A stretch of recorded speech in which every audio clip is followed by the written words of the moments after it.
CEO of koelnkomm. I have half an hour. That is actually pretty long for me because snack content normally only lasts a couple of seconds. To introduce myself, my name is Franz-Josef Baldus. And in 2013, I discovered the Wine app created by Twitter. You can use it to make 6-second videos. And I liked it so much that in 2013, I started producing such videos as a hobby. And this is how it all started. And then I realized there is nothing German on this, so I started blogging about this. I wrote an ebook. I started as an author writing for T3N. And then in early 2014, Twitter Germany was looking for the Wine app. They were looking for a cooperation partner. Before this, whenever such videos were required by companies, they had to fly in people from the US, which didn't make a lot of sense.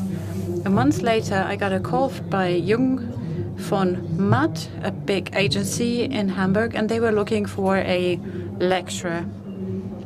And there is somebody here from the Jung von Matt Academy.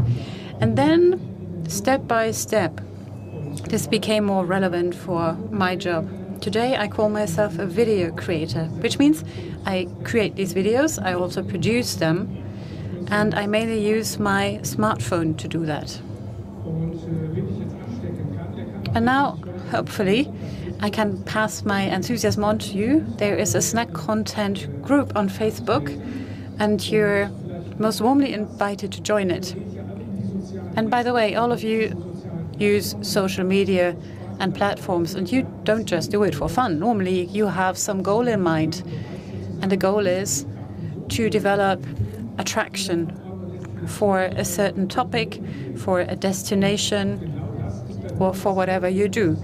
And this happened in my case without me even having planned it strategically. And the crazy thing that happened in the end was that I was invited to join the Cannes jury.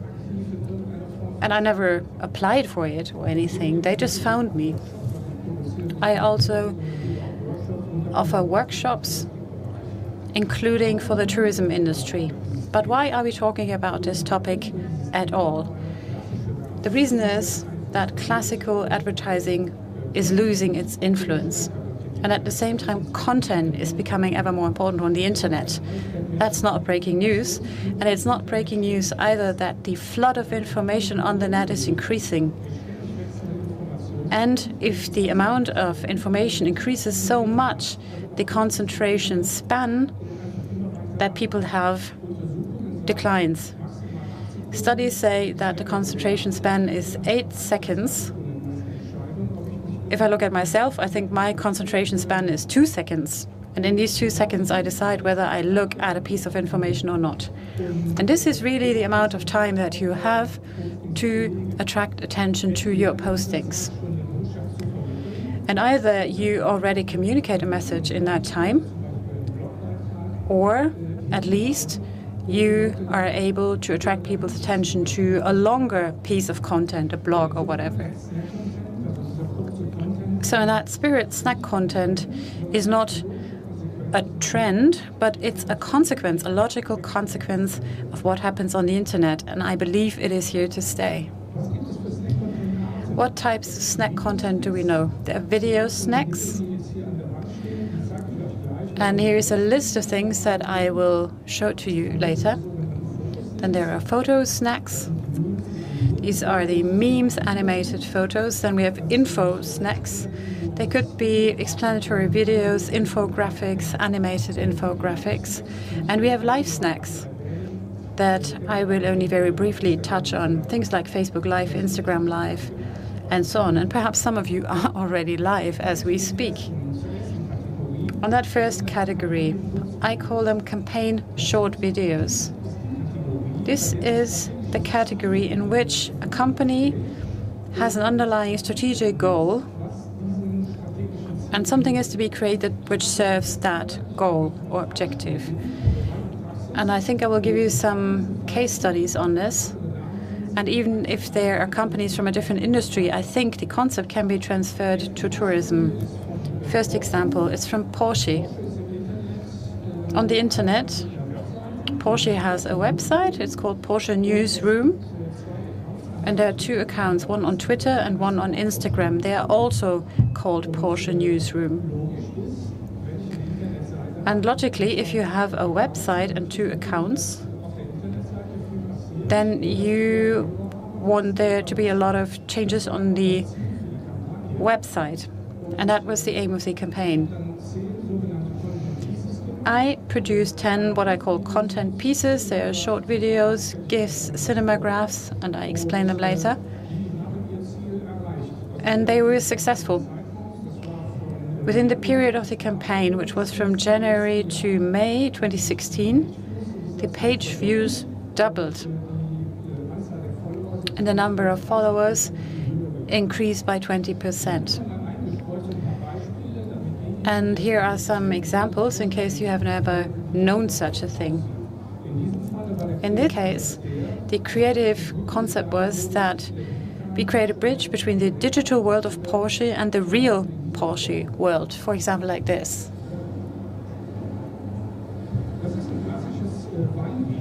It's a classical wine video. It's made on the smartphone. It's a stop-motion video. You change the scenery.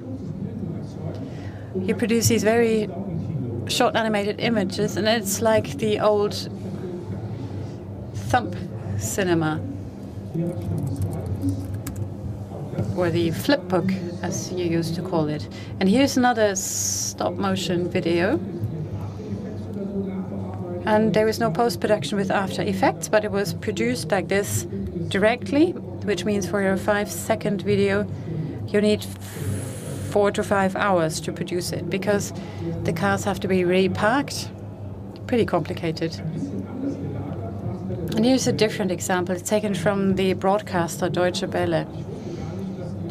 When I first got in touch with them, I wasn't really aware that part of their mission is to communicate about German culture all around the world, you know, our food, our civilization, and so on.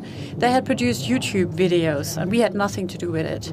There were 20 YouTube videos, and on 6 on these YouTube topics, we were asked to produce snack content to be posted on Facebook.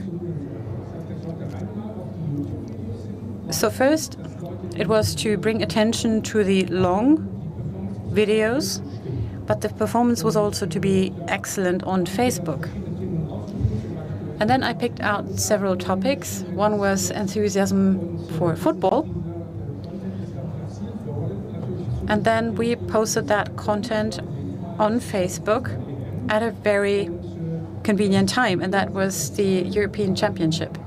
The video I'm going to show you, within 48 hours, had 76,000 views and 1,200 Facebook likes, which is a multitude of what a Deutsche Welle video normally has.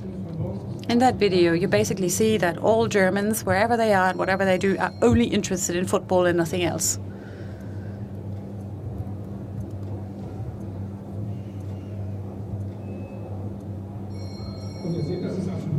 And you see, it's a loop video. It's an infinite loop, which means it ends where it started. And it's been posted on Instagram and on Facebook. And here's a tourism example, St. Moritz. The skiing World Cup ended 2 weeks ago. And this is for basically all platforms. I was there last year for the finals of the World Cup. I produced 30 content pieces, but then they were put on a shelf and they were posted in November and December as an advertising for the next season. And here are some examples. Here the topic is, why is St. Moritz so clean?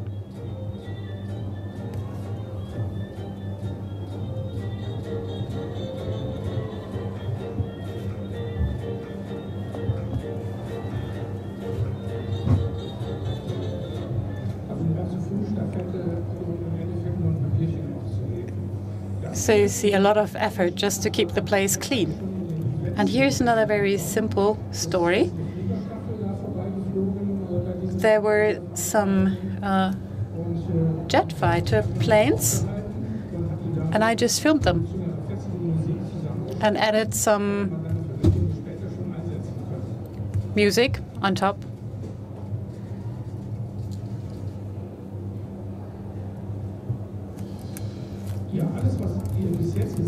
So everything I just showed you can be transferred to tourism. The objectives that Porsche has, or those of Deutsche Welle or St. Moritz, are objectives that could also matter in the tourism industry. And the appeal I have to make is you have to emotionalize things when you make these short videos. And either commission it to people who know their business or send your own staff to workshops. There is the Social Media Academy, for example, Social Media Academy for Tourism. They have a workshop in Frankfurt in April, or I'm based in Cologne. I also have an open workshop in Cologne. And these are opportunities to get some training on this. Here's another example from Barcelona. Could we turn up the volume, please?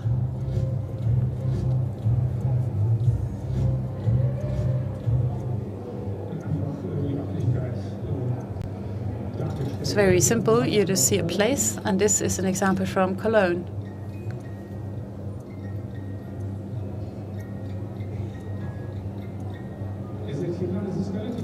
And here you see the production is not complicated. It really depends on having a good idea of how to portray a place. That was Barcelona again. That was a bit too short, perhaps.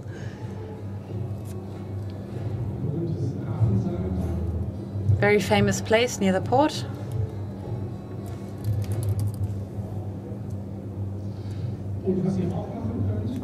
And what you can also do is start cooperation with influencers. I suppose that most of you work with influencers anyway. And wouldn't it be a good idea to have two influencers do a video together? These are Bettina Wern and I. Bettina Wern is a Snapchat influencer from Switzerland, with whom I work a lot. And here we did something together. She produced it in Zurich and I in Cologne. And then we edited it and combined the two. You can do that as well, and just means you double your impact. Apart from videos, or films as snack content, you can, of course, also use GIFs, GIFs. And I have some examples of them too.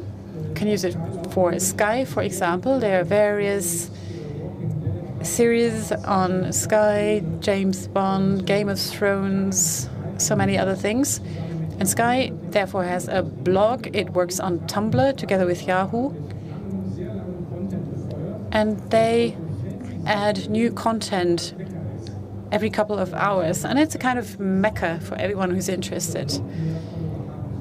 They wanted their blog to have more followers. And that's why they produced small content pieces with the help of which would then be used like Tumblr ads.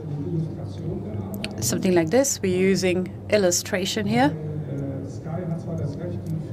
because Sky has the right to broadcast these films, including the trailers, but you're not allowed to rip them apart and make GIFs out of them.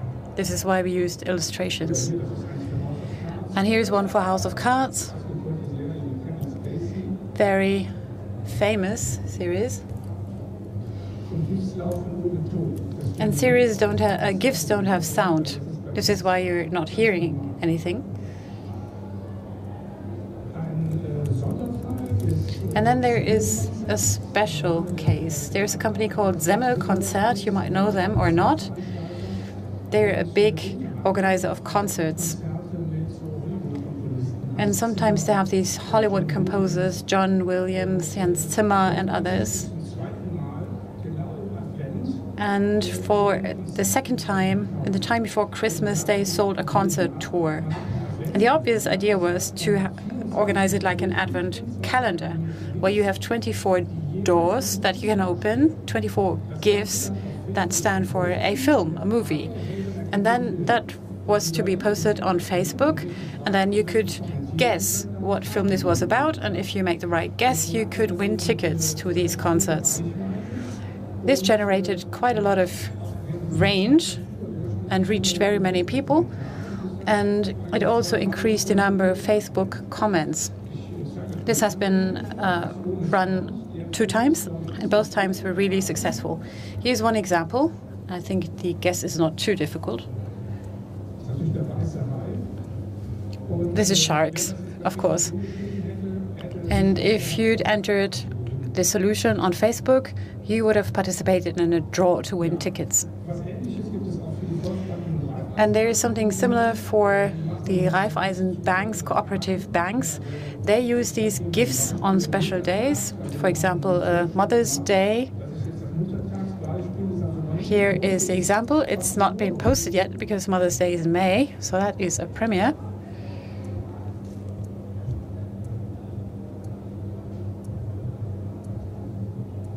Making Mom Happy. Today's Mother's Day. And again, they're based on illustrations. So who of you knows Cinemagraphs?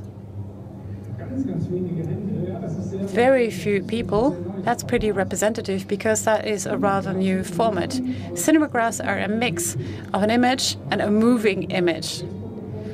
Most of the time they're posted on Facebook as GIFs, which means that you don't have sound, like here. And here you see something moving, just in one area, and the rest of the image is frozen. And this is also the way it's produced. There's an app, it's called Cinemagraph, and you make a 10-second video. Then there is something like a gray layer on top of the video, and you can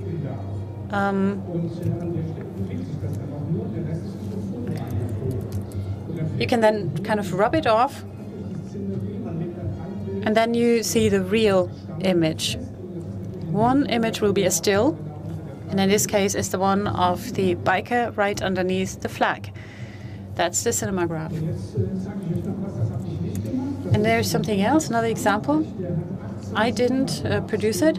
It's a Frenchman who made these videos in Lyon and then compiled them into a 1-minute video. You absolutely have to see it. Entirely new format. Apart from this video, I've seen nothing similar all over the world. And I think that this is a great thing for a destination, if you could just make a cinemagraph for your destination.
Das hat was, oder?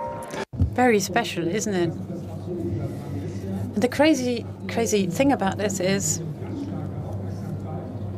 that it attracts your attention and grabs you, although it is so calm. But that's the thing with cinemagraphs. You only see at second glance that something is moving.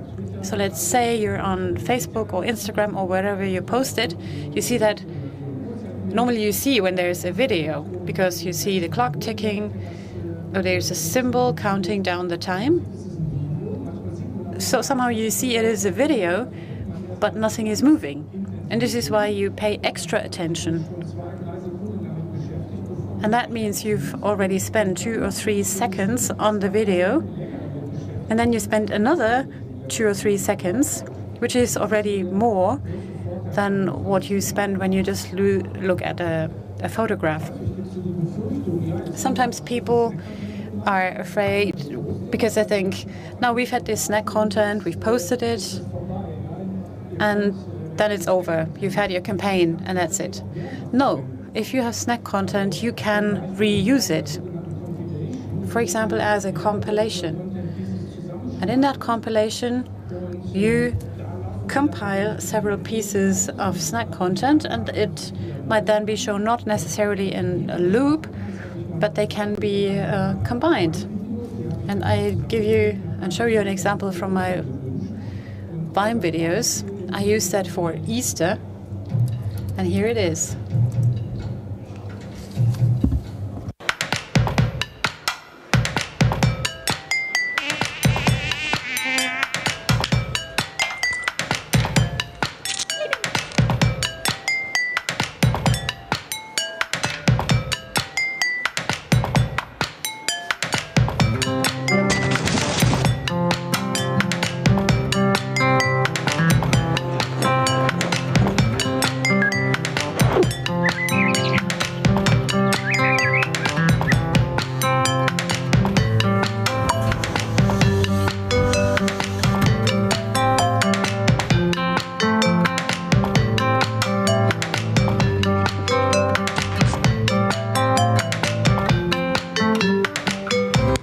Okay, hat dann natürlich bei einer...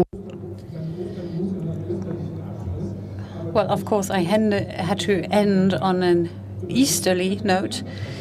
But what I want to say is whenever you have snack content, there are so many ways of reusing and recycling it. Now about the event snacks. When there is an event, normally that is a given day, and then the standard is either you have photographers on the scene or you have a camera person, and they would collect material that they edit overnight if they're fast, and then perhaps it's on YouTube the next day, but then the event is over. If you use snack content to accompany the event, you can produce snack content through the entire day and post it continuously. I've been to a lot of different events. You normally are able to make 6, 7, or 8 pieces, and then you post them on a permanent basis, which creates more interest in the event on the day itself.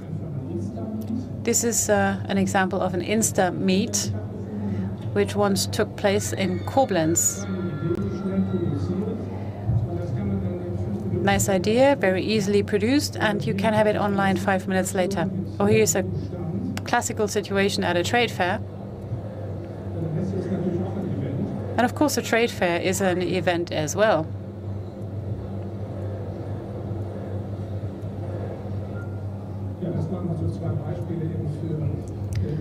So these were 2 examples of event snacks. And here's something new. It doesn't really exist yet. I just thought to myself, if a company has a printed paper or printed material, which you would also find here at the different stands, and if you produce such a new publication, the posting will just be a photograph of the cover. And then it says, our new brochure has been published. If you use it to produce snack content, you can attract more attention, and you can also make it much more emotional. And here are some examples. There's one from the Attersee Lake. A new brochure on diving has been produced. And perhaps you agree with me that this attracts more attention than just showing the cover.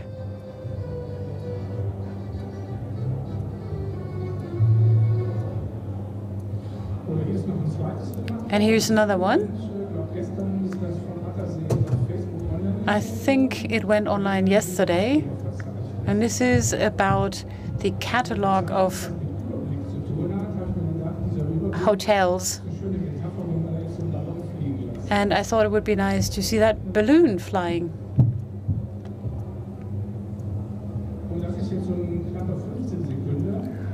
And this one lasts for 15 seconds, which means if you watched it just once, you have devoted 15 seconds of attention to this catalog, which you wouldn't normally do.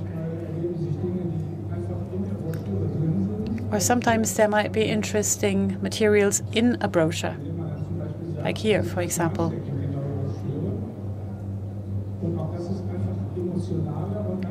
All of this is simply more emotional and creates more attention. And here, as a little goodie, I can tell you that these print snacks don't really cost a lot of time, perhaps, 500 euros,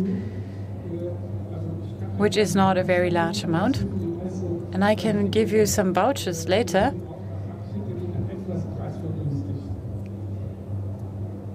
So if you ever have a job like this one, it will be a bit cheaper. And here is another new type of snacks. They're called thank you snaps. Because we all know, if you want to motivate people positively, you would say thank you, or you would praise them for the good work. You can motivate your staff by doing that, or you can motivate your customers or your colleagues. And this gave me the idea of producing a kind of organized thank you, also to have some emotional impact. And that impact might be that a customer returns the next year, or that a destination attracts more people. And here is an example. Can we please turn up the volume?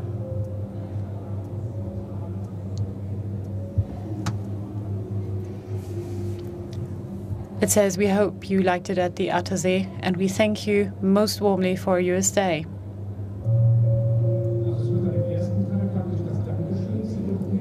So it celebrates saying thank you.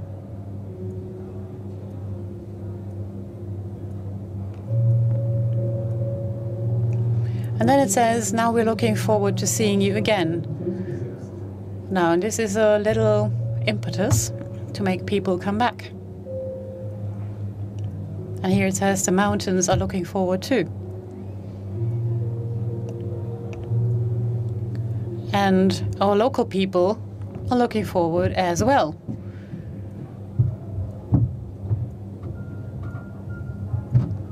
And so are the fish.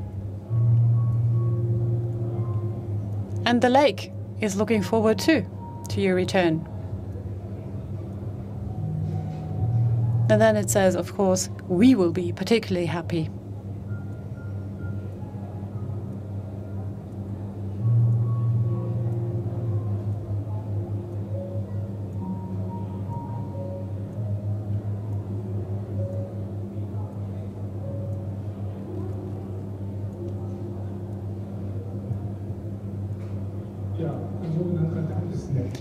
This was a thank you snack. It's a bit like an explanatory video, like sketchnote technique, but for a different purpose.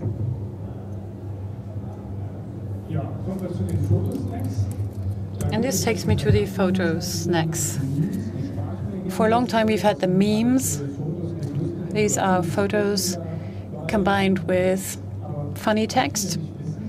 But what many people do not know is that you can use ordinary photos to turn them into videos. Some smartphone apps can do that.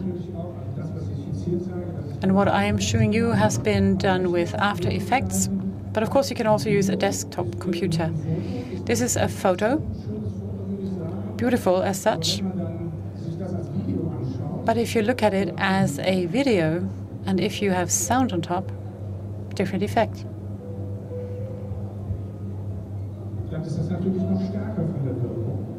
And that effect is much stronger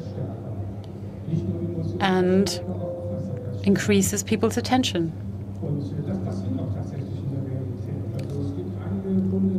And we see in real life that some customers send us pictures, Fujitsu, for example.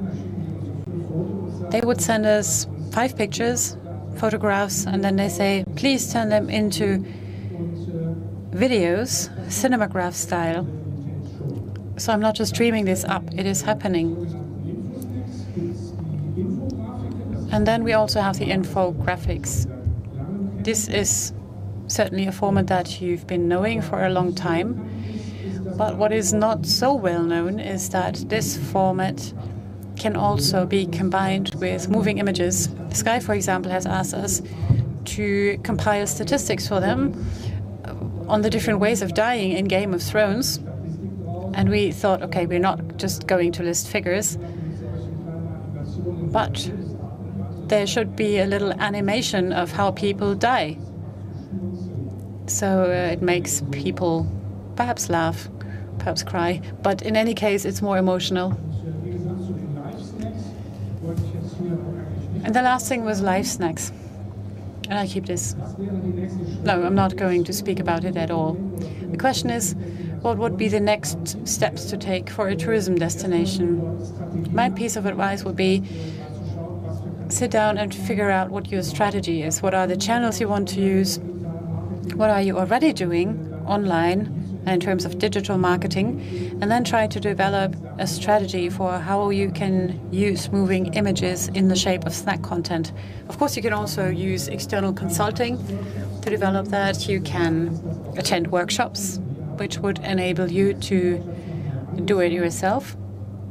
And here I'm listing you some workshops. And this is what I wanted to share with you.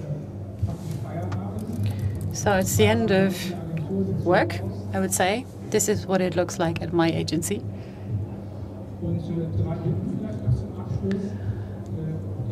And to conclude, I regularly blog on these issues. You can go to our website, koelnkomm.de, and there you can subscribe to my blog. You can also join the Facebook group. Bettina Werren and I and other members, we all keep each other updated. Or you can follow me on Twitter or Snapchat or Instagram.